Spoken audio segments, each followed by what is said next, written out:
अस्सलामुअलैकुम मैं ਤੁਹਾਡਾ ਨਾਮ ਇਸਲਾਮ। ਅੱਜ ਮੈਂ ਤੁਹਾਨੂੰ ਬਿਜ਼ਨਸ ਦੇ ਵਿੱਚ ਕਾਮਯਾਬ ਹੋਣ ਦਾ ਗੁਰ ਦੱਸਣਾ ਵਾ। ਤੁਸੀਂ ਆਨਲਾਈਨ ਬਿਜ਼ਨਸ ਕਰਦੇ ਪਏ ਹੋ ਜਾਂ ਫਿਜ਼ੀਕਲੀ ਬਿਜ਼ਨਸ ਕਰ ਰਹੇ ਹੋ, ਤੁਸੀਂ ਪ੍ਰੋਡਕਸ਼ਨ ਕਰ ਰਹੇ ਹੋ ਜਾਂ ਫਿਰ ਟ੍ਰੇਡਿੰਗ ਕਰ ਰਹੇ ਹੋ, ਤੁਸੀਂ ਫਸਲਾਂ ਲਾ ਰਹੇ ਹੋ ਜਾਂ ਸਕੂਲ ਕਾਲਜ ਚਲਾ ਰਹੇ ਹੋ, ਤੁਸੀਂ ਹਸਪੀਟਲ ਦਾ ਬਿਜ਼ਨਸ ਕਰ ਰਹੇ ਹੋ ਜਾਂ ਫਿਰ ਐਕਸਪੋਰਟ ਦਾ ਬਿਜ਼ਨਸ ਕਰ ਰਹੇ ਹੋ ਜਾਂ ਫਿਰ ਤੁਸੀਂ ਇੰਪੋਰਟ ਦਾ ਬਿਜ਼ਨਸ ਕਰ ਰਹੇ ਹੋ। ਇਹ ਜਿਹੜਾ ਮੈਂ ਤੁਹਾਨੂੰ ਫਾਰਮੂਲਾ ਦੱਸਣ ਲੱਗਾ ਇਹ ਸਾਰੇ ਬਿਜ਼ਨਸਾਂ ਤੇ ਅਪਲਾਈ ਹੁੰਦਾ ਵੇ। ਬਾਬਾ ਜੀ ਹਜ਼ੂਰ ਹਜ਼ਰਤ ਸਾਹਿਬ ਫਰਮਾਉਂਦੇ ਨੇ ਇਹ ਬਿਜ਼ਨਸ ਤਿੰਨ ਅਸੂਲਾਂ ਤੇ ਖਲੋਤਾ ਹੁੰਦਾ।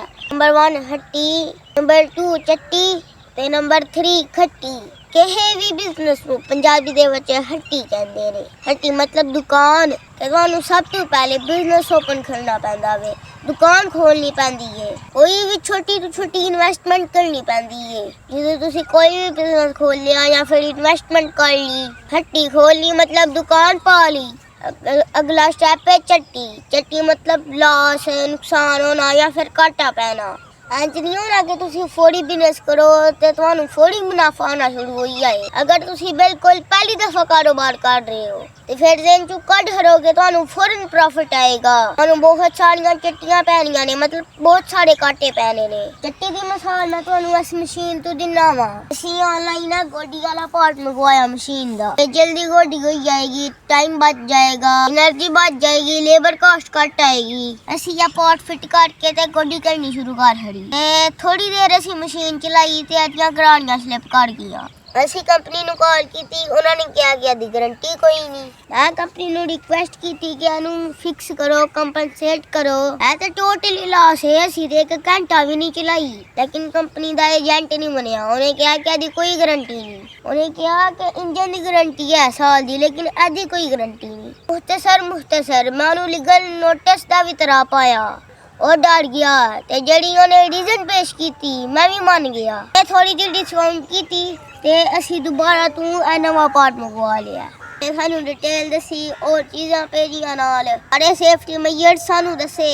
ਅੱਜ ਤੀਸਰਾ ਜਾਂ ਚੌਥਾ ਦਿਨ ਨੇ ਤੇ ਅਲਹਮਦੁਲਿਲਾ ਮਸ਼ੀਨ ਬਿਹਤਰੀਨ ਚੱਲ ਰਹੀ ਹੈ ਕਿਉਂਕਿ ਅਸੀਂ ਇਹਦੇ ਬਾਰੇ ਦੇ ਵਿੱਚ ਹਰ ਚੀਜ਼ ਸਮਝ ਗਏ ਆ। ਮਤਲਬ ਅਸੀਂ ਚੱਟੀ ਪੜੀ ਹੈ, ਲਾਸ ਕੀਤਾ ਤੇ ਫਿਰ ਸਮਝ ਆਈ ਹੈ ਕਿ ਇਹਨੂੰ ਕਿਸ ਤਰ੍ਹਾਂ ਇਸਤੇਮਾਲ ਕਰਨਾ ਹੈ ਤੇ ਕਿਸ ਤਰ੍ਹਾਂ ਇਹਦੇ ਨੂੰ ਫਾਇਦਾ ਲੈਣਾ ਵੇ। ਇਹ ਬੜੇ ਸਾਰੇ ਕਾਰੋਬਾਰੀ ਚੱਟੀ ਦੇ ਉੱਤੇ ਆ ਕੇ ਤੇ ਕਾਰੋਬਾਰ ਛੱਡ ਛੱਡਦੇ ਨੇ ਤੇ ਉਹਨਾਂ ਨੂੰ ਇੱਕ ਦੋ ਲਾਸ ਹੁੰਦਾ ਹੈ ਤੇ ਉਹ ਨਾਲ ਹੀ ਕਾਰੋਬਾਰ ਛੱਡ ਛੱਡਦੇ ਨੇ ਕਿਉਂਕਿ ਚੱਟੀ ਤੋਂ ਬਾਅਦ ਖੱਟੀ ਆਣੀ ਹੈ, ਮਤਲਬ ਲਾਸ ਤੋਂ ਬਾਅਦ ਮੁਨਾਫਾ ਹੋਣਾ ਵੇ।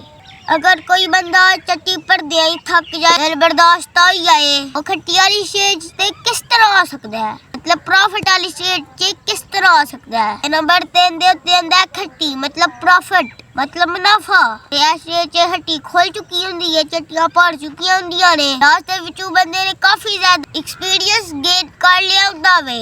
ਉਹ ਐਸਾ ਕੋਈ ਕੰਮ ਨਹੀਂ ਕਰਦਾ ਜਿਹਦੇ ਵਿੱਚ ਮਜ਼ੀਦ ਚੱਟੀ ਪਲਟੀ ਹੋਏ, ਫਿਰ ਉਹ ਪ੍ਰੋਫਿਟ ਹੀ ਪ੍ਰੋਫਿਟ ਕਮਾਉਂਦਾ ਵੇ, ਮਤਲਬ ਖੱਟੀ ਹੀ ਕਰਦਾ ਵੇ। ਕੋਈ ਵੀ ਕਾਰੋਬਾਰ ਸ਼ੁਰੂ ਕਰਨ ਵਾਲਾ ਬੰਦਾ ਅਗਰ ਚੱਟੀ ਬਰਦਾਸ਼ਤ ਨਹੀਂ ਕਰ ਸਕਦਾ ਉਹ ਹੱਟੀ ਨਾ ਖੋਲੇ।